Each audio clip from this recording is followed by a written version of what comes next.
Solve This Murder. I'm your detective, Dani. And I'm your crime scene, criminal and witnesses, Bill. This is part 7 of The Tragedy in Transit.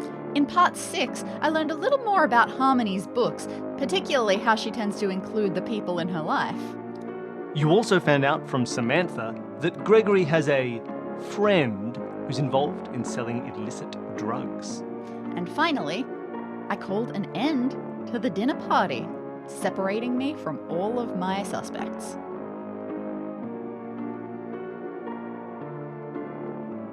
Okay, Dani, you've disappointed Jamie. She had to put away her accusation cake and make a quick... Oh, she can host more parties. Normal meringue. You've got the world at your oysters at the moment. You say that. So my first plan for the night, I've done so much of talking to people, and we go through all of these crimes. Everyone's got your standard motive, means, and opportunity. Opportunity feels like, I suppose, what I've been going through most. I've been seeing, okay, let's look at the disappearance timeline and who is most likely to have been involved in that based on who's on the train, who's in miscellaneous other forms of transport, who's just lying so I have no idea what their form of transport was. Yes.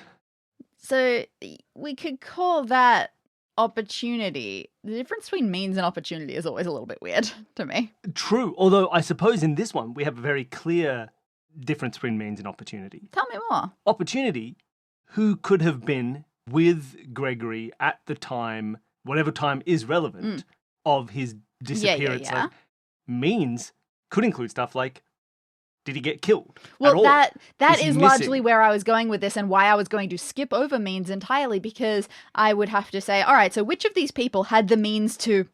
Exactly. Means, I think, is more important in this one than ever, because it's not like you've already got a body with a knife in it where you already know the means. Often in murder mysteries, means is So are you saying I apparent. should be looking for what means are there to help me figure out what happened? Not necessarily. I'm just saying Oh, boy. this is the rare murder mystery where means is not immediately apparent in the It's true. finding And of you a know body. what? I told you everything. I told you off recording at one point. You really want to say off camera, don't you? I But really we're do. always off camera. Yeah. I told you off recording at one point that I'm optimistic for Gregory's chances. The only thing that's really saying that anything's wrong is that you've called this the tragedy in transit. That's true.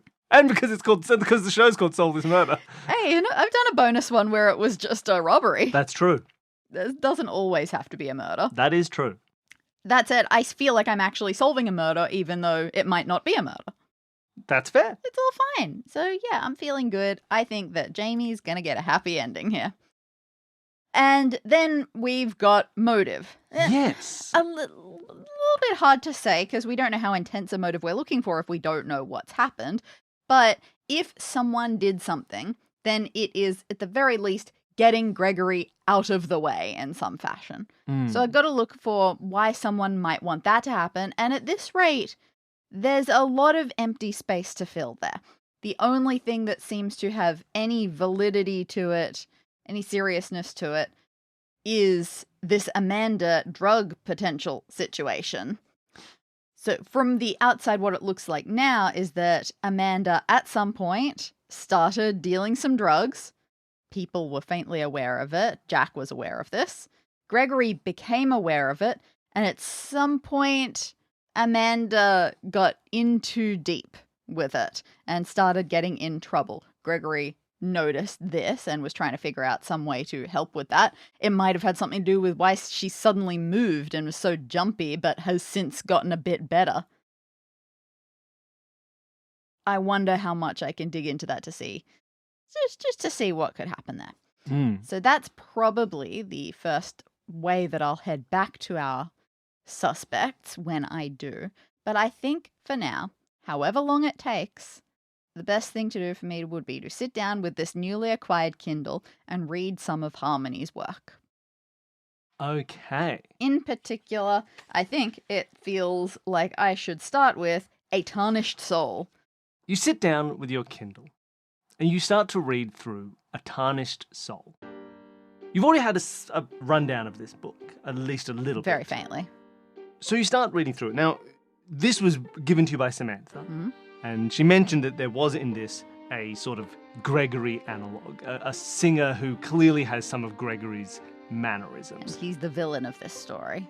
And is the villain of the story. And as you read, you do also see, you don't know Gregory as well as any of these people. Certainly not. So there may well be other clues and similarities that you're not aware of. But even to you, someone who knows him only faintly, you see some fairly clear connections. The type of music, even references to some of the songs that he's hit. Like Gregory's first hit, if you remember, was a song Daffodil. called Daffodil he wrote as a teenager. In this one, the singer sang a song called Orchid. And that's worse. It's definitely worse.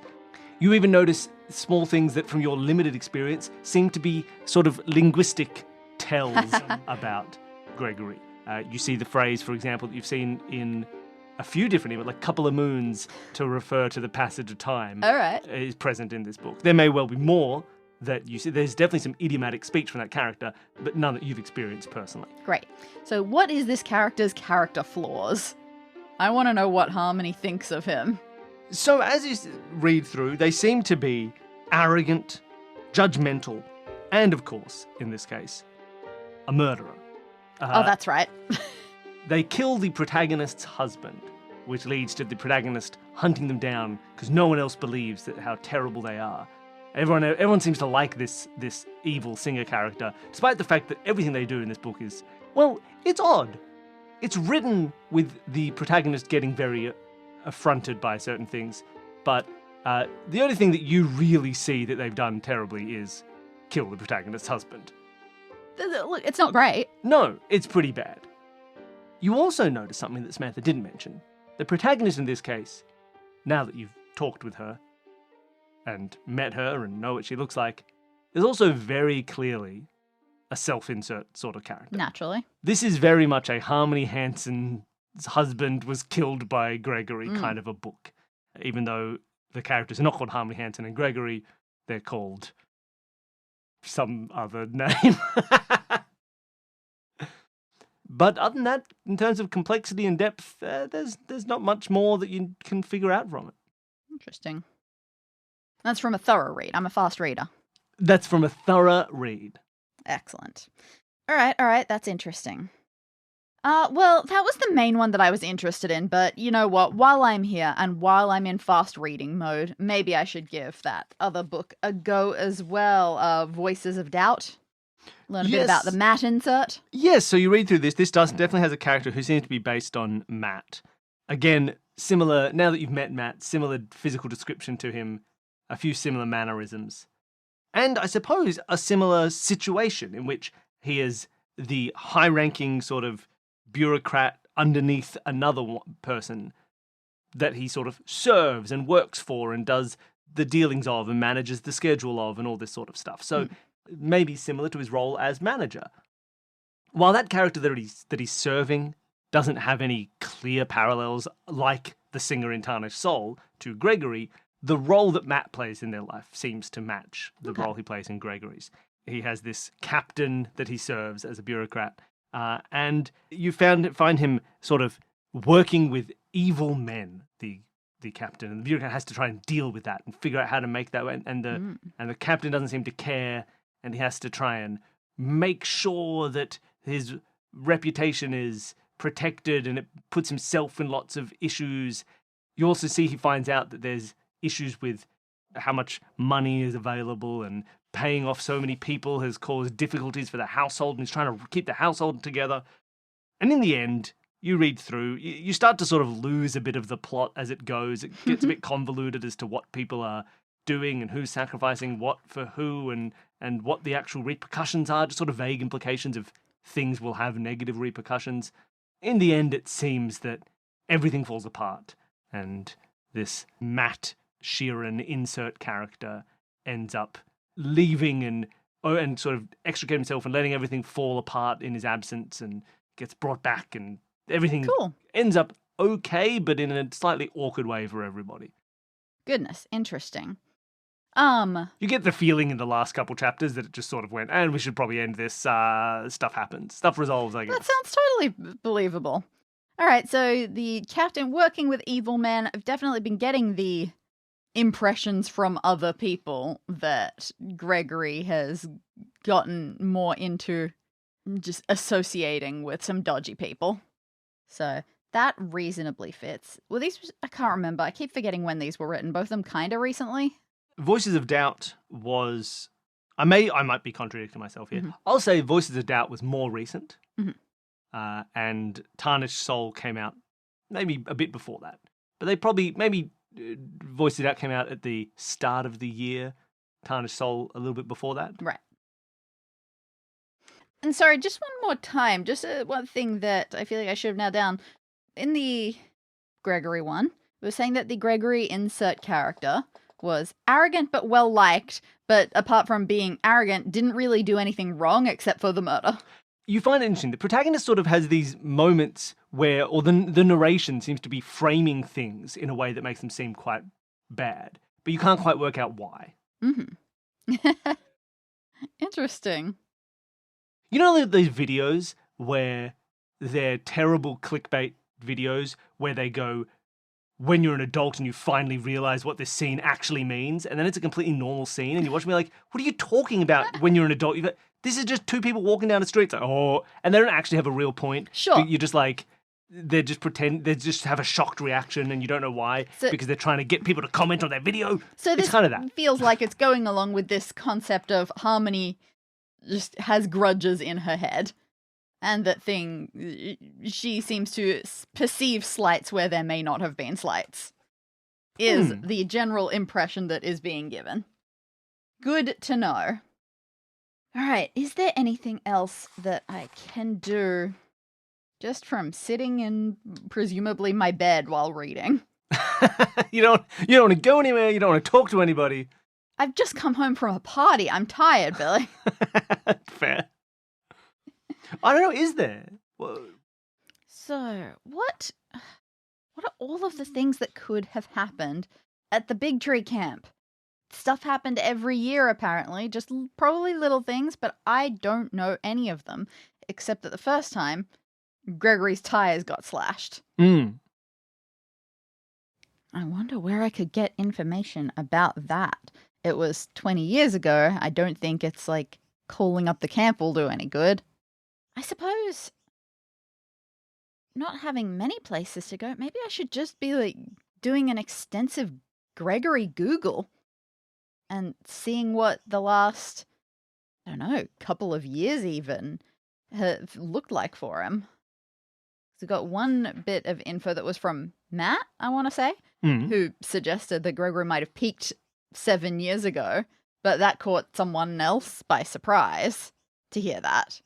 So maybe I need to just try to get a bit of a Greg pattern to see how his life looks like it's going.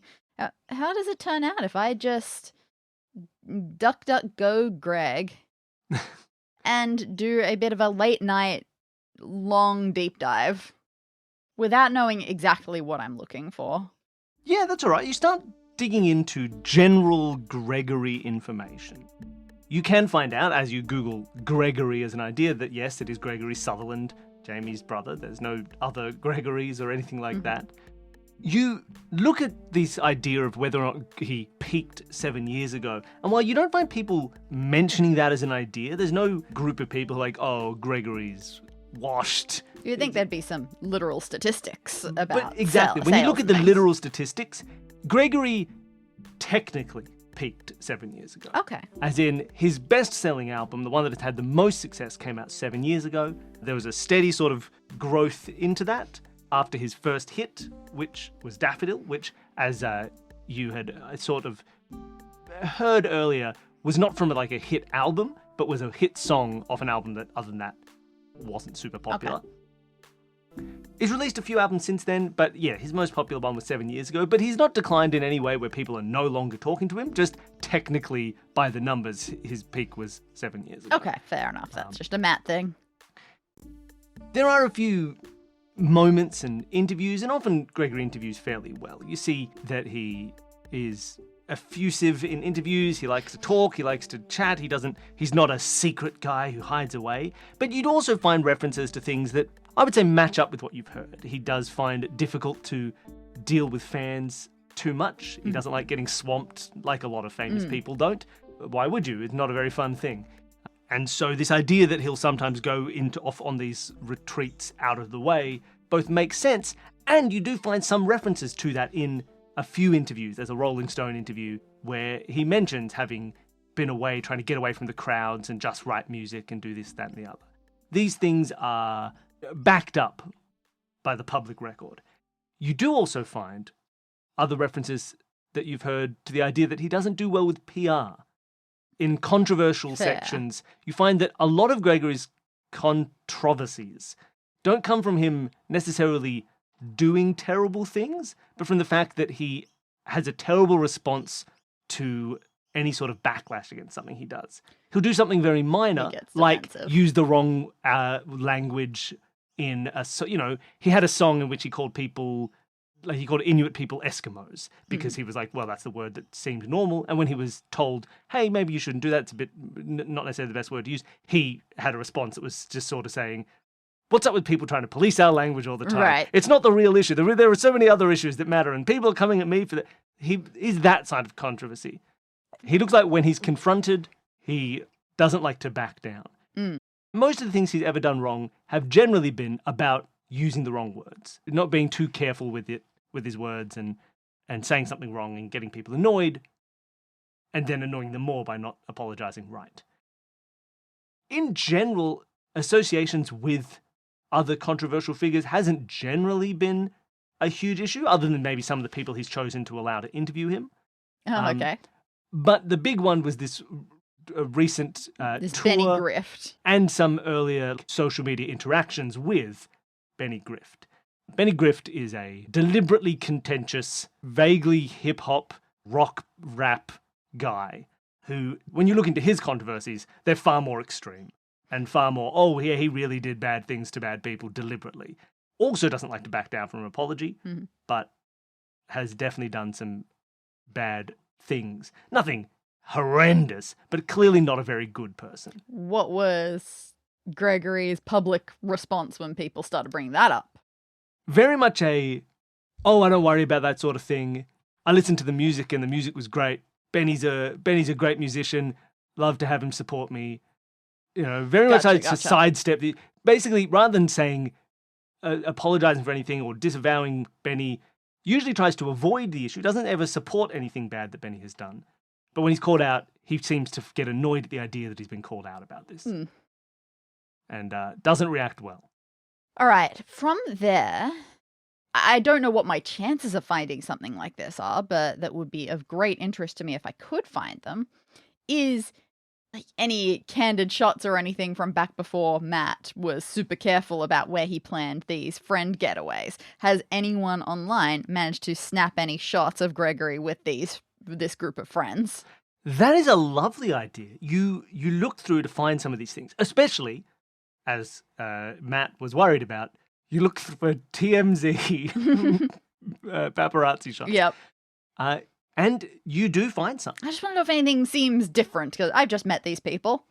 Yeah, that's very fair.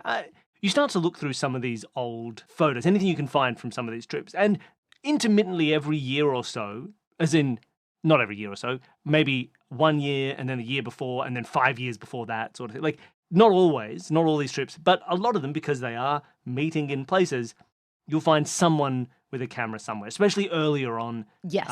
Back when they weren't quite as careful, as you said, about trying to find places like Foray House, which is a bit in the middle of nowhere.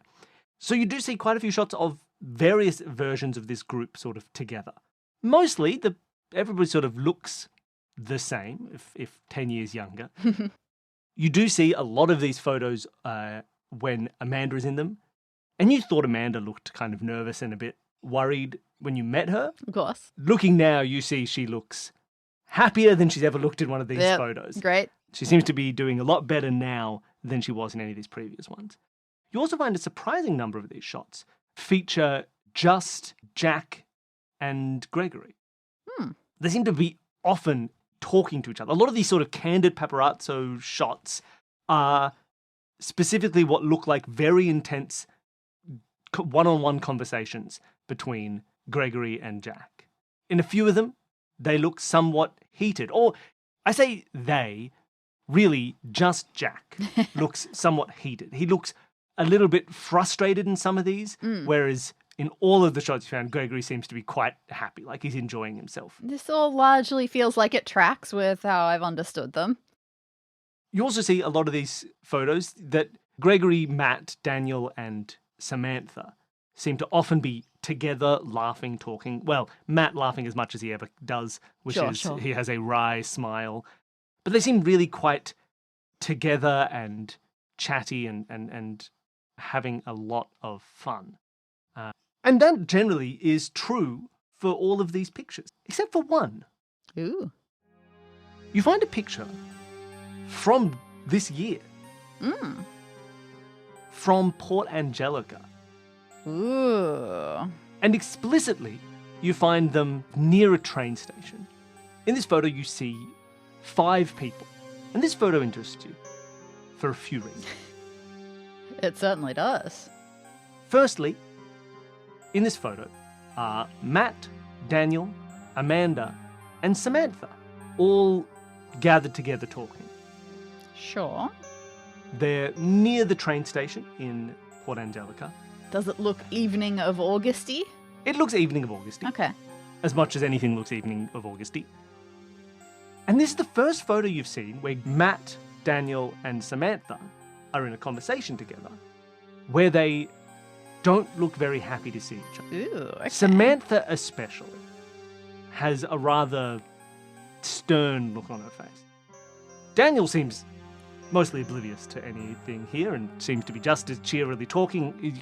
The shot has this sort of mid-laugh. But Matt and Samantha are sort of looking at each other with a clear tension between them. You maybe wouldn't have noticed it necessarily had you seen this picture by itself, but having seen the sequence, it's a marked difference to how they would usually be in a conversation. Now, it could be an awkward shot or a weird time, Of course. but it does look a little bit odd. And the other odd thing you notice is that Jack is in this picture. That is not absurd. You heard that Jack was in Port Angelica and had been there apparently a little bit before everybody else. Yep. But what seems odd about it is that Jack almost is accidentally in the picture because it very much doesn't seem like he's part of this group. If anything, he's sort of positioned quite far away from them with a wall sort of between them. Almost like he's deliberately trying to avoid the rest of them. He's deliberately kept a building in between so no one in that other group, if they turned to see him, would actually be able to. Goodness. Amanda, in a rare show of form, seems happier in this conversation than either Samantha or Matt, which is rare. But as you've seen, a bit closer to what she looks like now, which is nervous, but surprisingly, compared to those old photos, looks a little bit happier. Oh, this is all very bizarre. If I were on an episode of many TV shows, my instinct is really I want to break into Amanda's house. I'm not going to do that, but I want to. You did get her. You got everybody's addresses and emails and phone numbers and things, mostly through Jamie. Yes, but yes. You did get them all. So when I have the chance, much like last time in The Furtive Fiend, I have a not particularly cunning ruse. Oh no, I don't like these cunning ruses. I don't like these cunning ruses. Okay, you can do a cunning ruse. That's fine. It's not very extreme at all. I'll take any cunning ruses you've got. I wonder it could potentially be done on the phone. I think that's fair. It's rather late at night, but maybe this is the best way to do it. Maybe it'll be better if she can't see my face. No, but I really want to see hers. You can head over. You've already done a lot of research about various ways to get to Branton. You could take the bus. You could drive a car. You could get to Wetherall and take the train. You could get a private yacht, go to Port Angelica, then take the train back. You know what? I do want to see her house. I'm worried I'll just find Gregory tied up in there somewhere.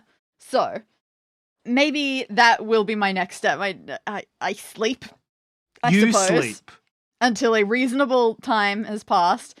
I don't know how I'm going to arrange this. She's got a job, so I guess I'll try to end up in the Branton area around the time a human would be coming home from work All right. and try to somehow run into her. Okay. Danny, I don't know if this will be relevant anyway, Mm. but I think it's probably worthwhile in a mystery like this. How are you getting to Branton?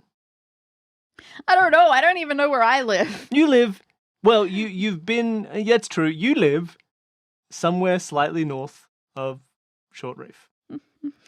I think that the best thing for People can start building a map of this world. No, I'm just gonna drive. I need the ability to pause whenever I need to. So All right. I'll learn a little bit about the road, I suppose. Yeah, lovely. You drive through Short Reef, further south. I've sort of pictured all this travel as somewhat southwards. I don't know why. Oh, interesting. Just how it's worked in my head. You travel the road, as you were led to believe, passes through Wetherell. It's a small town. It is, as you've been led to believe it is. Has a tiny airstrip. Not many places to eat. I suppose I should pause. Like, if I can I find this blue? What was it called? Blue Amy Blue restaurant? Oh, was it Amy Blue or Blue Amy? I think it was Amy Blue. I have Amy Blue written down. Then it was probably Amy Blue. Let me check my notes. Yes, it is Amy Blue. This is a long drive. I need pauses. True. You drive around Wetherell for a little bit. It's not a hard place to drive around. And you do quickly find Amy Blue as a restaurant. It is there. It is probably, if you're aiming to get to Branton in time for people to be getting off work, you're probably there for like a lunch opening for Amy Blue. All right. How can I ask Amy Blue people anything about... Like, I'm still interested in this whole allergy thing, but I don't know how to ask, hey, did you throw out all of your seafood when a celebrity arrived and happened to see anyone sneak some out of your garbage? Well, you could ask something similar. Like, I don't know. You could just ask that. You know what? Fine. Let's do that. Go up and say, hey, can I speak to the manager, please? Don't worry, this isn't a complaint, nor is this an inspection. However, this is a really important question for me to know. I'm a writer, and I just need to know if this is plausible. Danny, you have an obsession as an investigating detective to not let anybody know you're a detective or investigating anything. People lie! I really want to make this book authentic, and I need to know if this is a plausible thing that could happen, so please tell me, have you ever seen anything or experienced anything that even remotely resembles this situation? All right, well, you say you want to speak to the manager, and one of the waiters there looks at you and says, yeah, okay, I'll get the manager for you. And comes back with a woman who looks to be in maybe her early 40s, who comes out and says, oh, hi, how are you? Great. This is wonderful. Thank you. So I've worded exactly I've proclaimed very loudly what my request is. Did you hear it? No, I didn't actually hear your request. You said you were a writer and you wanted to make sure that the thing you were thinking was actually authentic to the thing that you might do if you had a place like this. Exactly. I have a place like this, but I don't know the thing you're thinking. What do you want to know? A plausible scenario. Is this a plausible scenario? Have you witnessed anything like this at all? You still haven't said what? Particularly recently. Okay, but like what? If a person came in and had allergies, so the restaurant, to make sure that it was contaminant-free, threw out a whole bunch of their allergens and then saw someone going through the garbage to take said allergens. Okay, well that's like a complicated question. Usually, if someone comes in with an allergy, if you have a clean kitchen, you can set it up separately. But often people don't. For example, we don't have an easy gluten-free kitchen. So if you had a gluten allergy, we could probably do it. But if you were celiac, it'd be a whole thing. We'd have to shut the restaurant down to do a proper deep clean. And to be honest, unless they desperately needed to eat here, I'd probably tell them not to. Fair enough. And that's generally how it works. Although you do, interestingly, mention recently, sometimes, and this is not necessarily good, but it is, I would say, a little bit normal. If you get someone who's maybe a little bit of a bigger guest and they make a very special request, you might go out of your way. Rich people? Well, yes. So we actually recently, in fact, you can see it's right up there, and you see there's like oh my god, you have one of those celebrity walls. Yeah, there are no celebrities on it except for a single napkin with Gregory's signature on it. Ooh, okay. Well, it's the start of our celebrity wall. So we figured hey, I've always wanted a celebrity wall. celebrities don't often come to Wetherell. It's not a very big town. We have nothing really to say other than the best restaurant in the world here at Amy Blue. But we did have a first ever celebrity on the wall. How about that? But I don't know if you know this.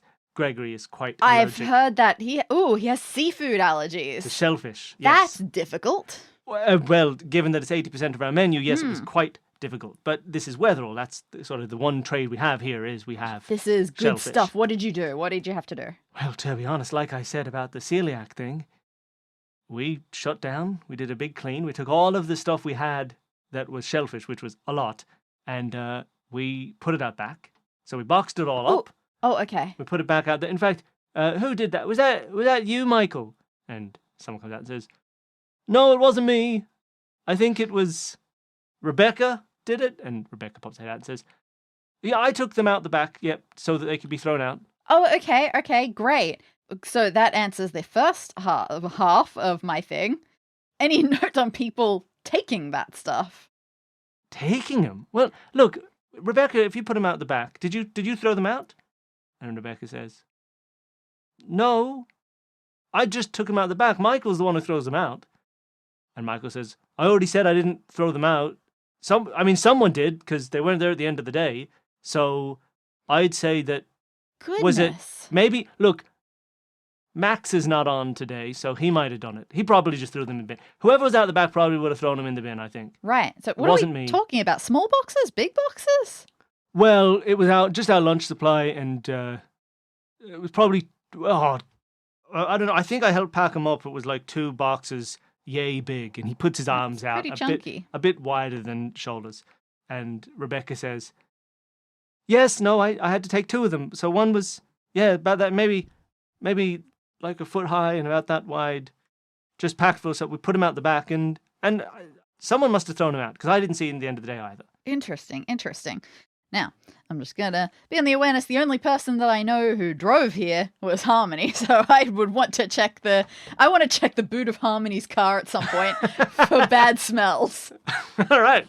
Don't know how I'm going to manage that one, but we don't have to be practical Smell, here. please. I'm here to check the smells of your car. Sorry? Just a regular smell check. It's no, come on, Billy, that's not what I do. You dress up in a grey uniform and you say that you're testing a car's pollutants that are coming out of the exhaust.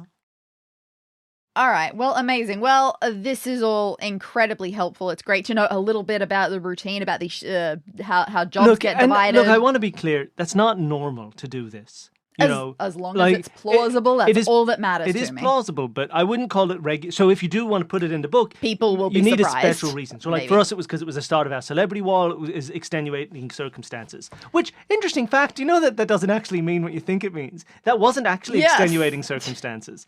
An extenuating circumstance technically has to reduce the length of a sentence for a crime. Guilty. That is the only manner. Not even less guilty. Less punished, has to shorten the sentence of a crime. So that's not actually an extenuating circumstance. Unless for some reason you're a police officer who's about to arrest me for it. In which case maybe it would be. No, I'm just an author who is aspiring to be the second celebrity on your wall. All right, well, when you've got the book out, let me know. And in fact, would you like to sign this napkin? And then when the book comes out, if it's on the New York bestseller list, I'll put you on the wall. Ooh, that's fun. Oh, no, I've got to make up a signature for Alette. Please, write it here. That's okay. Signatures don't have to look like anything. It's Danny's got a book out for some reason and has now done a signature for Alette. Ooh, that's upsetting. She looks at it and she says, "Alette, I thought you were a folk artist, not a writer." Shh. Aspiring writing. All right, well, and she tucks it into her front pocket. All right. If you get on the list, I'll put it up. I'll be keeping an eye out. Bye. Oh, bye. Poor Harmony didn't make the list. You didn't let me do my bit.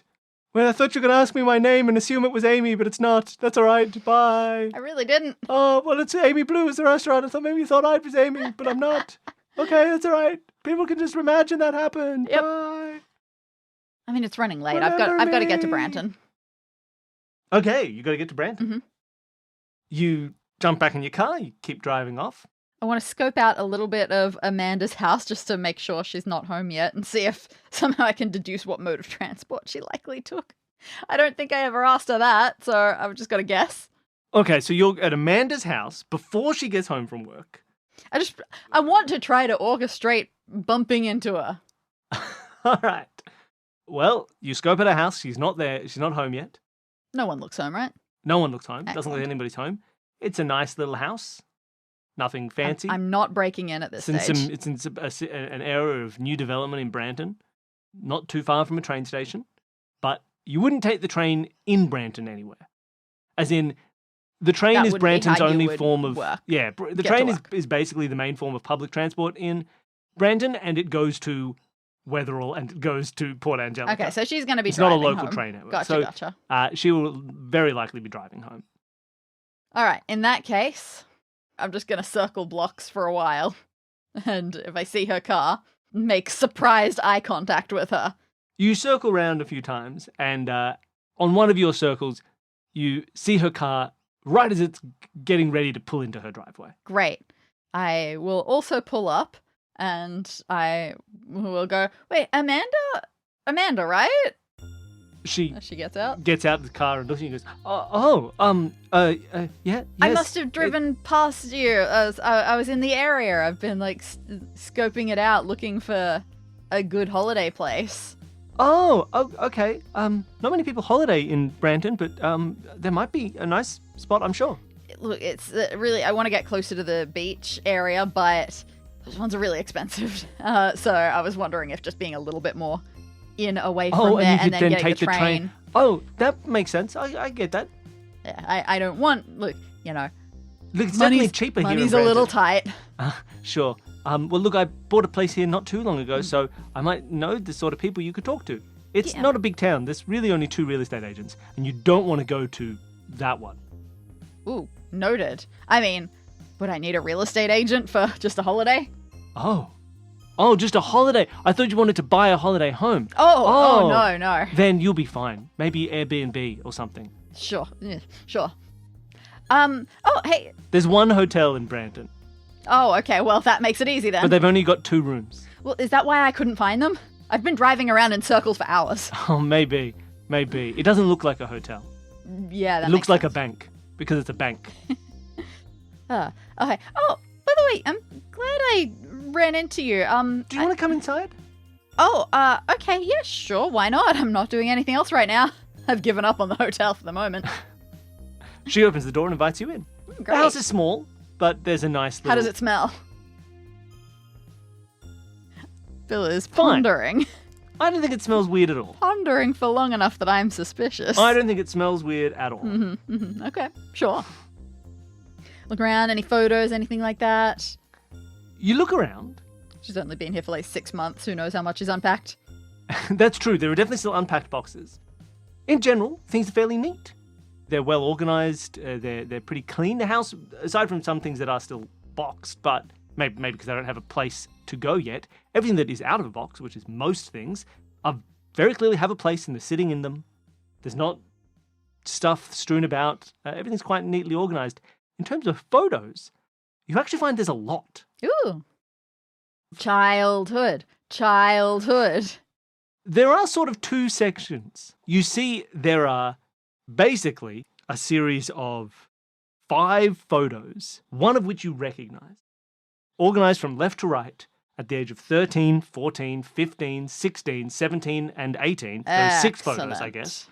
6 photos of the Big Tree crew, left to right, in front of the same sign, Nice. getting older as they go. Oh, look at these. They're so sweet. You've got them all. The full set. Well, yeah, I like to keep photos like these. This is my friend wall.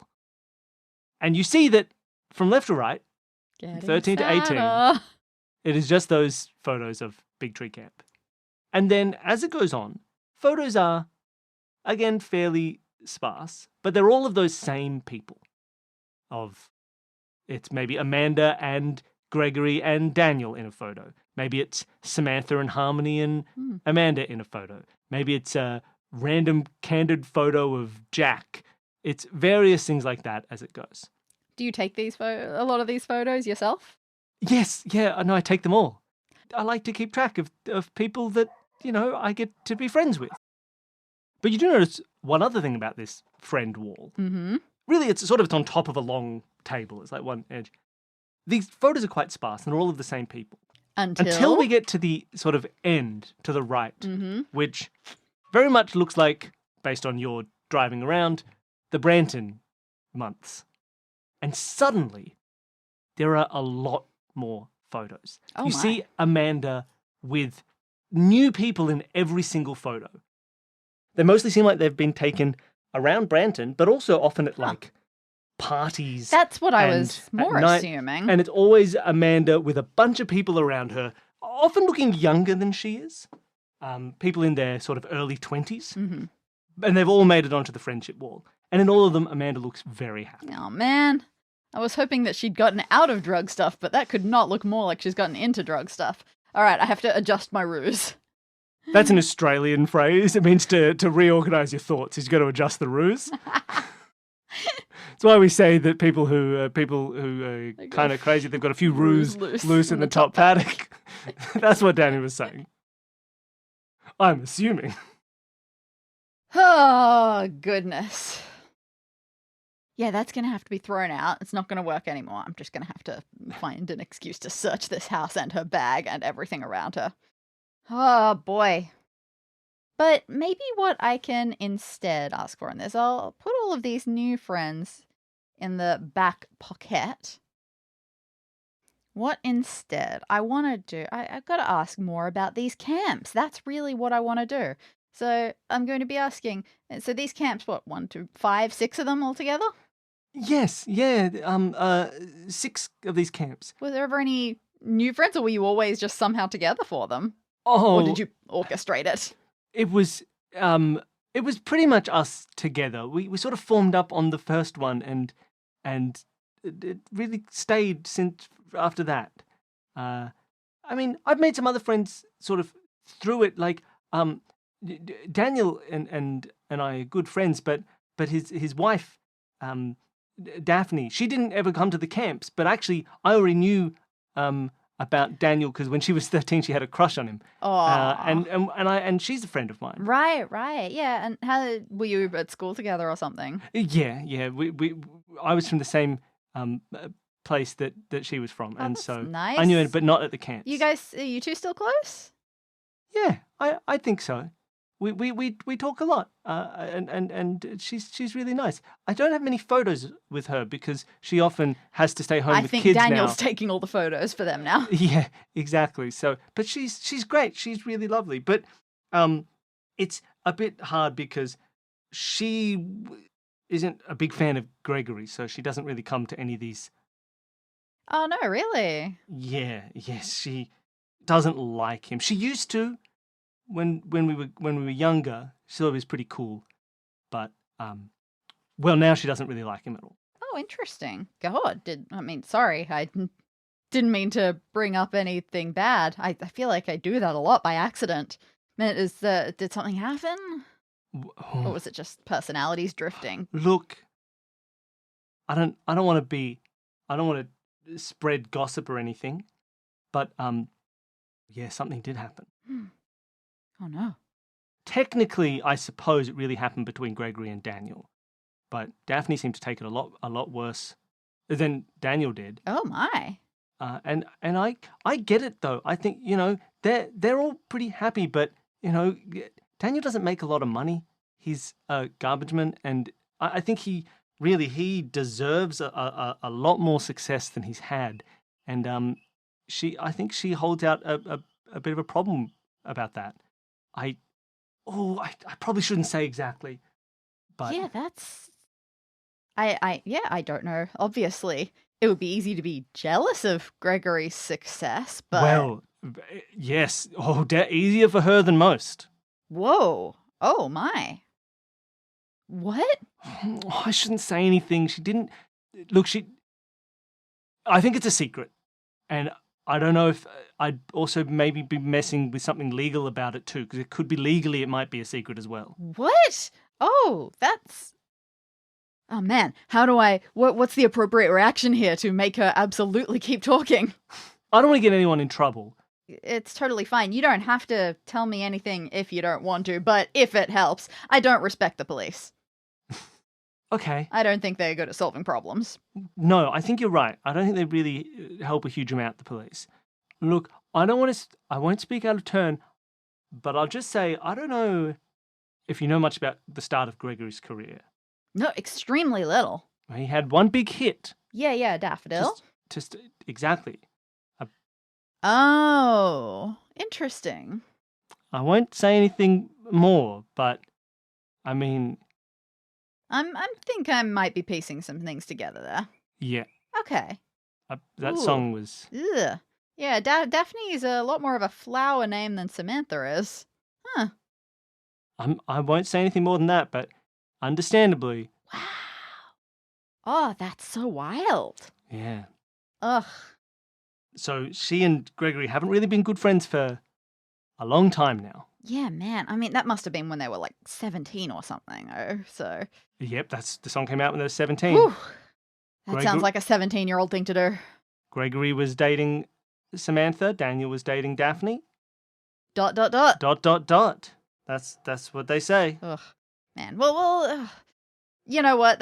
We don't have to talk about the unpleasant stuff. Let's tell me about these camps again. They seem like they were nice. They were really nice. We all got together. It was really nice. Look, sometimes a few dumb things happen. I mean... Yeah. I mean, that's got to happen at every camp, right? Yes. I mean, 18, there's a lot of stuff about the breakup. Right. That was Gregory and Samantha. But, like, what about the year before? That can't have had anything that bad happen, right? Well, the year before was the Daffodil year.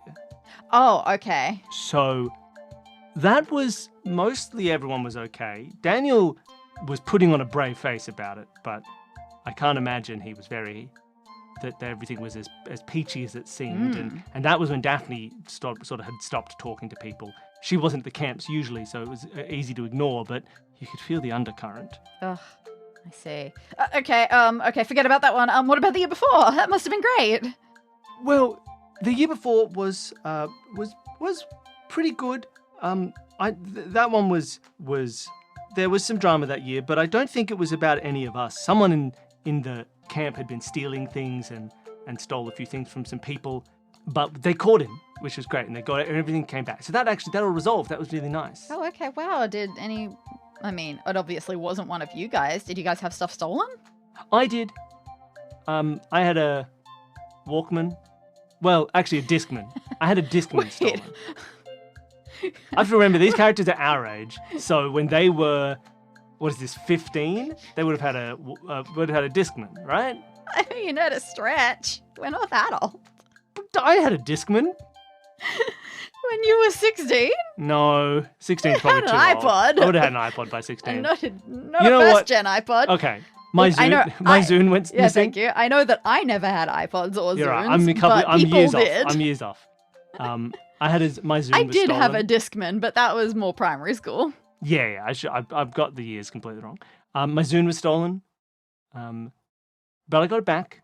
But he deleted all the songs. Rude. Yeah. What the hell? I know, it was very rude. While he was on camp, he couldn't have even replaced them with his own. No, just deleted them all. That's mean. I think it was a prank. Oh. But that was really nice because all my friends came in and they helped me find it. None of them had their stuff taken, so they were very nice to help me. Yeah, I so guess I was the only that's one a thing that'll from the bring crew. people so together. they all got together and they found the guy who did it, which was lovely. Right, I guess. What about the year before when you were 15? I'm sure nothing could have happened when you were 15. Everybody loves being 15. I'm sure something silly would have happened back then. I think someone had done something to Samantha. Oh, God. You have to give more detail because otherwise that sounds really scary. I think they dyed her hair when she was sleeping, and she woke up and her hair was like kind of like a sickly green color, which she didn't like at all because she's always been very fashionable, even back then. But maybe that was just jealousy because she was still rich back then as well. Still? What? No, as in she was also rich then as she is now. Okay, good. She's still rich now. Yeah, okay, cool. Unfathomably. That was scary. She gave me a Kindle. She could. If she wasn't, then... She gave me a Zune that year. But yeah, if she wasn't, I'd feel horrified. Mm. Okay. All right. Well, yeah, that's not so bad. I mean, it kind of sucks for her, I'm sure, but that's a lot more normal kids at camp sort of thing.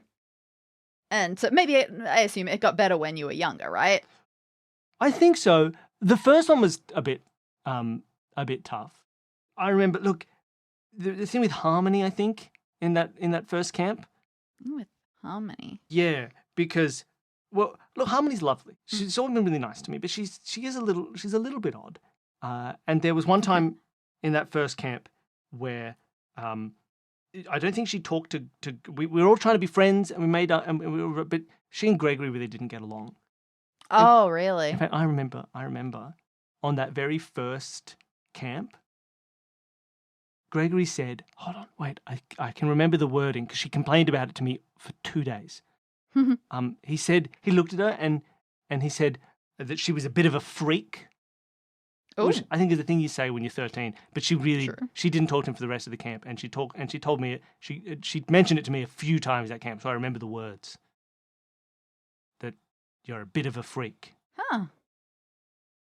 Anything when you were 14 at the second camp? At the second camp, That's got to have been the good one, right? they were all good ones. Sure. They were all good. Everything was a good camp. We all got along really well. There's maybe a thing every time, but the camps were a few weeks. It was fun all the rest of the time. Okay. The second camp, I don't remember much because I spent the whole camp worried that Matt hated me.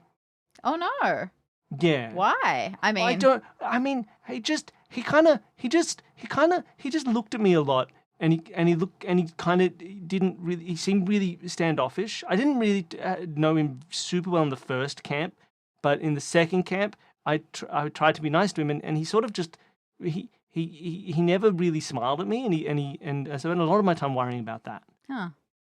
He seemed kind of mean back then. Well, I was worried about the same thing at that party that we were just at. Okay, maybe I've just gotten used to him. I'm just really glad that I got to be friends with all these people, you know? I think if we hadn't met as kids, I don't think they'd be friends with me now. Really? Oh, I don't I mean, you're know. all very different people, Exactly. it seems. Yeah.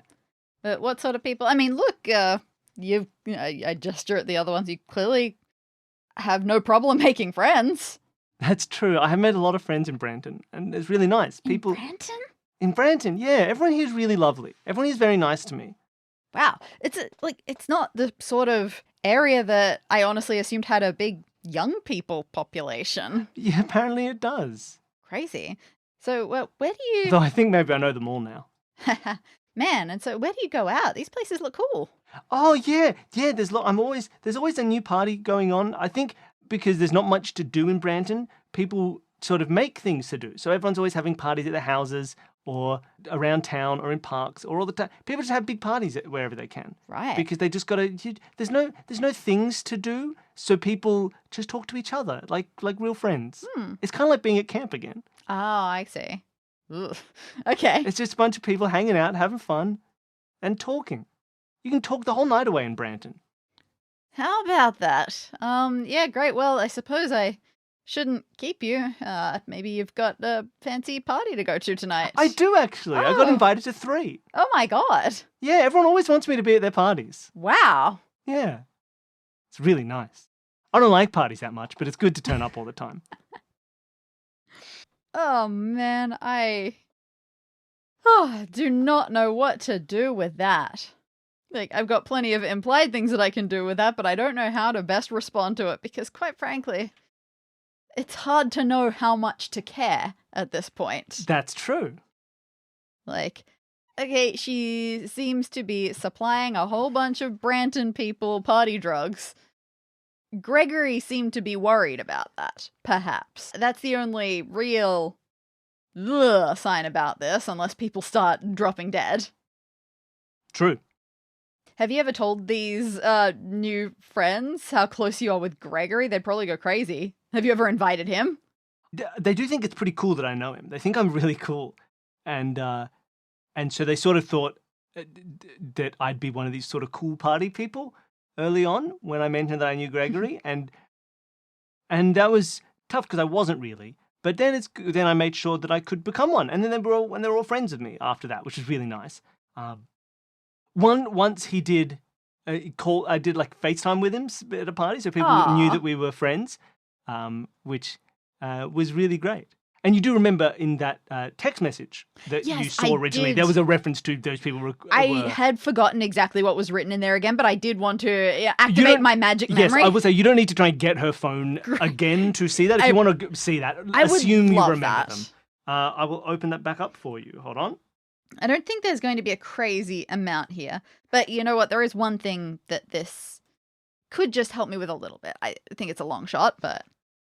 All right, I'm going to turn this. Beep, beep, beep, beep, beep, beep, beep, beep, beep. Dani, this is the messages that you saw before, back in episode 2 or 3, I think, maybe episode 3. It's text message chat with Gregory that is on Amanda's phone. You're not seeing this again right now. If there are any new messages, you wouldn't know, but this is what you saw at the party. Yeah, that's right. So there's a specific reference to a mic that was there about 2 weeks before the August event. So maybe I should try to dig into who this Mike fellow could be. Is it the Michael who works at Wetherell at Amy Blue? It is not Amy Blue. Are you sure? No, there's a lot of Michaels. This is called I don't know This is about called that. verisimilitude, Dani. There's a lot of Michaels. Yeah, maybe for people our age, but we're talking people in their early 20s possibly. Everyone's still a Michael. Right.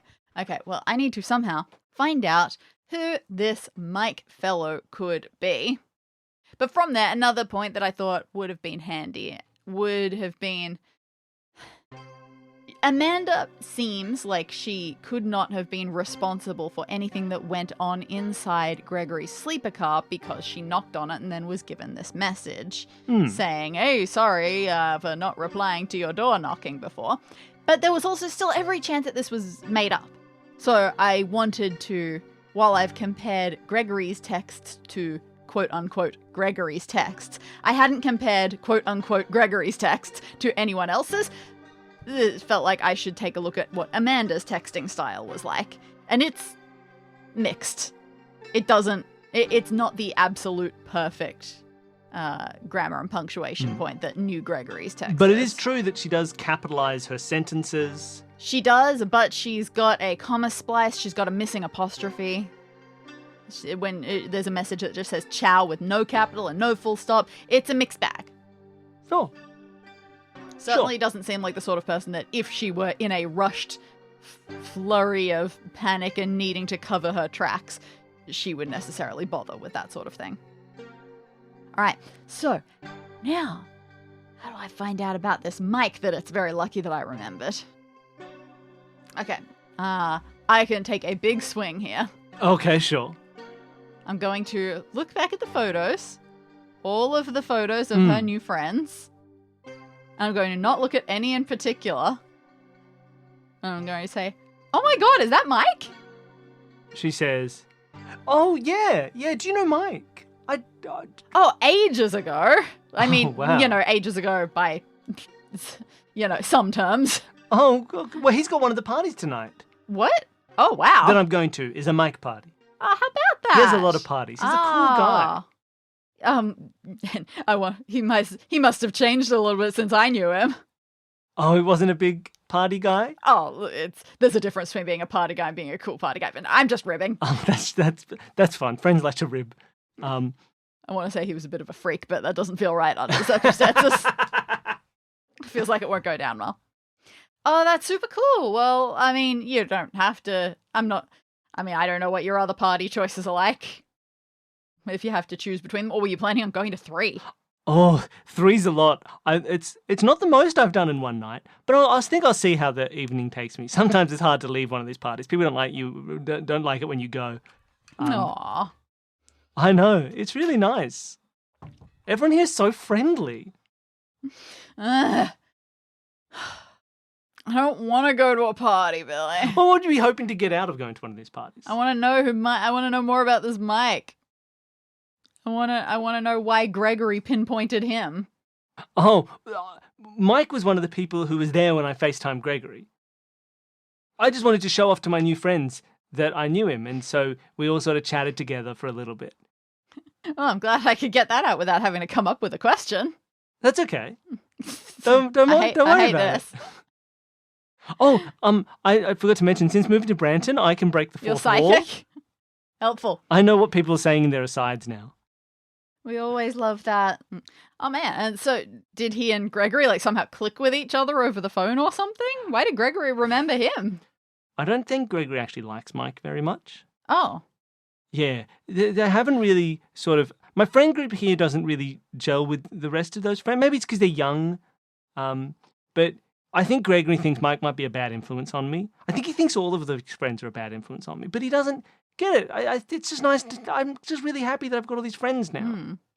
To be honest, Gregory always said that I shouldn't really be friends with them, I think. But I think that's just because he has so many friends, he forgets what it's like to not have so many.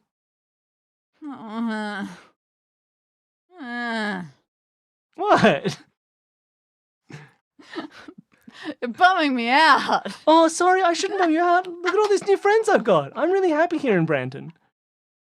Things are going really well for me. I don't know what the right thing to do in this situation is.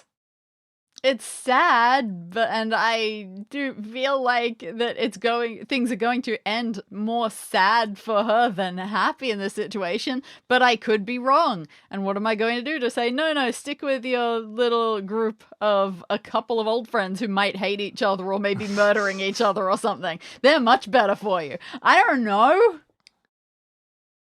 Yeah, that's fair. Look, I don't know anything. Obviously, the most important thing is for you to be happy. But you know what? I think that going into new friendships, it's like going into new relationships where while it's really difficult, I think that one of the most important things to do is to think about what your deal breakers are and just make sure that you remember that. That's true. That's true. I was always worried that Gregory was going to try and do like an intervention or try and stop me seeing these people, I guess. Oh, a friend intervention style Yeah, thing. like a friend, because he seems worried about me, but I just don't think he needs to be. Man, did he... Did you get that vibes? Did like the group ever bring it up to you? No, the group never brought it up. I don't think anyone other than Gregory... I haven't really talked to anyone other than Gregory about it. Yeah, that's But I always worried that he would bring it up with the group, and then I'd have to explain it to them, and I don't think they'd understand either. Do you think...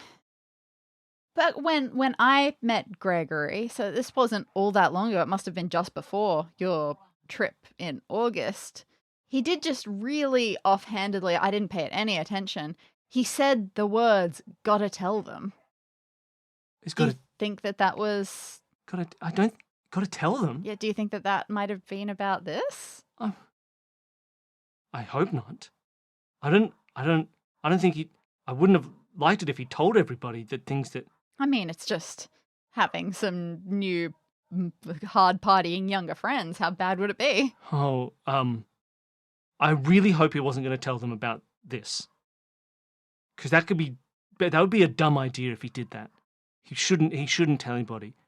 And I don't know what you think about this, but you shouldn't tell anybody either if you think what... That's okay, I'm good at keeping secrets. Okay, good. Do you need help? No, I don't need any help. Did Gregory tell you about this too? I don't need help. No. Things are good now. That's fine. You just seemed really worried all of a sudden, and I wondered, like, if Gregory did tell people something. If Gregory... Would you need some crisis control? Then I might. Right now, everything's good. But if someone could make this bad for me, in which case I might need help. But for now, it's fine. It's all good. I don't need anyone to help me. I just need people to I just need them to leave me alone. I don't want... No one needs to tell anybody anything about this. And it'll all be fine.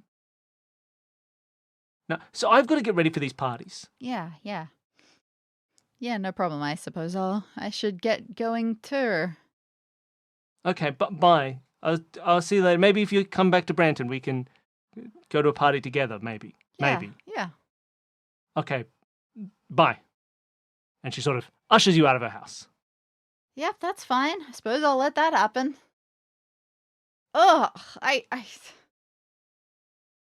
This is all very good character and informative, but this is a piece of purple string, Billy.